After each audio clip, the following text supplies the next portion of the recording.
Doing your flea and tick treatment for your Siberian Husky is very, very important and definitely something you don't want to miss out on. And today we're going to be helping with that.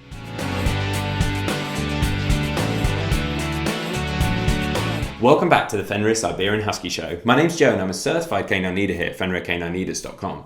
We are dedicated to helping you learn everything you could possibly want to know about the Siberian Husky and then how to become a high-level canine leader so you can raise your very own. So if you're new here, don't forget to subscribe and turn on that notification bell so you never miss a future upload. Doing your flea and tick treatment for your Siberian Husky is very, very important and definitely something you don't want to miss. But when should you be doing that? Well, today we're going to be tuning into a webinar that the canine behaviorist and founder of FenrirCanineLeaders.com, Will, has recorded all about when you should be doing your flea and tick treatment. Getting a new puppy is a wonderful experience, and if you are planning for a new canine family member right now, you will be busy getting everything ready, no doubt. Puppies are work, but they also make our lives richer and happier. Maybe you already have been to the local vet and set up an appointment for your first visit. After all, vaccinations are vital to protect your dog. But what about flea and tick treatments? Well, in today's webinar, we will discuss at what age your puppy will need their treatments for inner and outer parasites. And we will begin with the first set of parasite treatment, which your puppy should already have by the time that you bring them home. If you buy your puppy from a good breeder, they will give you a pet passport. This booklet lists all the treatments that your dog has received from their breeder's veterinarian. These include medication for inner and outer parasites, as well as their first set of jabs. Typically, the first health check and deworming on puppies is done 2 to 3 weeks after birth, then between 6 and 8 weeks of age. They get their first vaccination and another set of treatment to protect against fleas, worms and other parasites at that time. Your job will be to follow up with these 2 sets of vaccination boosters. These are usually spaced apart 28 days from one another. Ideally, the recommended dates for the next jabs will already be marked on the pet passport. And on these vet visits, your dog will also receive their next set of inner and outer parasite treatment. Now, young dogs need all the nutrients from their food to grow in a healthy way. This also means they absolutely need protection from intestinal worms, and whilst outer parasites do not hinder a puppy's digestion, they can cause serious discomfort, disease, and in extreme cases, a dangerous blood loss. Therefore, puppies need to be protected against fleas, ticks, mites, and insect bites. The good thing about these parasite treatments is they do not require separate vet visits. Either your vet will apply the appropriate medication themselves as a part of your consultation, or they will package them up for you. In the case of the latter, ask your vet to write down all the details for you, such as when exactly to give the medication to your puppy, how much of it, and whether to give it with food or on an empty stomach. Now, usually parasite medication for puppies comes in the form of a tasty pill that your dog will usually eat without any problems. In case they don't, use a piece of soft sausage or butter or cheese to hide the pill in.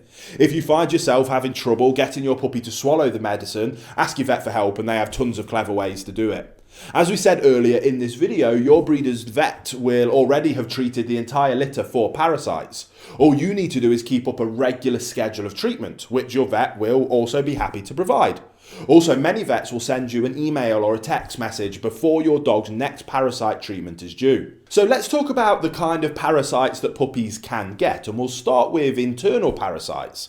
Now, most people immediately think of intestinal worms when they hear the term internal parasites, but one of the most dangerous internal parasites for dogs is the heartworm, which is transmitted via mosquito bites. Heartworm prevention for puppies usually comes in the same pill as their deworming medication, but you want to double check with your vet and that this is the case, and whether or not the prevention is even needed, as you may be living outside of a heartworm risk area. Puppies can also usually get roundworms from their mothers. These spaghetti-like worms are the most common intestinal parasites in dogs. They can be seen in the stool, especially after a deworming treatment. Now, tapeworms will lodge in the small intestine of dogs who can become infected by eating rodents or fleas that then carry the worm. Tapeworms can appear in the excrement again, looking like grains of rice. Now, hookworm infection is often caused by puppies eating other dogs' excrements, and they cannot be detected in the dog's stool, so you won't see them.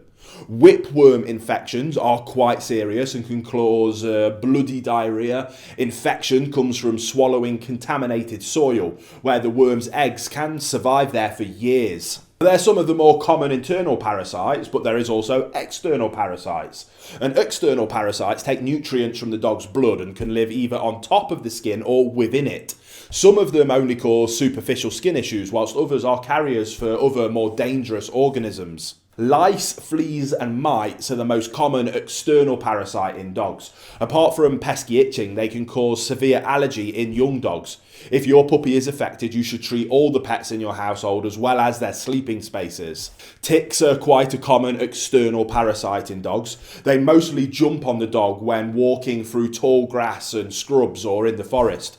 Usually ticks cause only local skin irritations, but they can carry Lyme disease, which is why preventative treatment is a must for all dogs. And that wraps up our quick webinar about at what age your puppy will need parasite treatments and some rough overviews of the things that you need to be aware of. Again, we always advise that we're not vets, so speak to your local veterinarian as part of getting a new puppy and they'll be able to give you much more detailed advice. This is just a really good starting place. So I hope you enjoyed it and I'll see you on the next webinar. There you have it, guys. Some really useful information from Will there, all about when you should be doing your flea and tick treatment for your Siberian Husky. I really hope you enjoyed today's video. If so, get involved in the comments down below as we would love to hear from you. Don't forget to subscribe and turn on that notification bell as we have 2 dedicated videos coming here every single week. So I can't wait to see you in the next episode of the Fenrir Siberian Husky Show.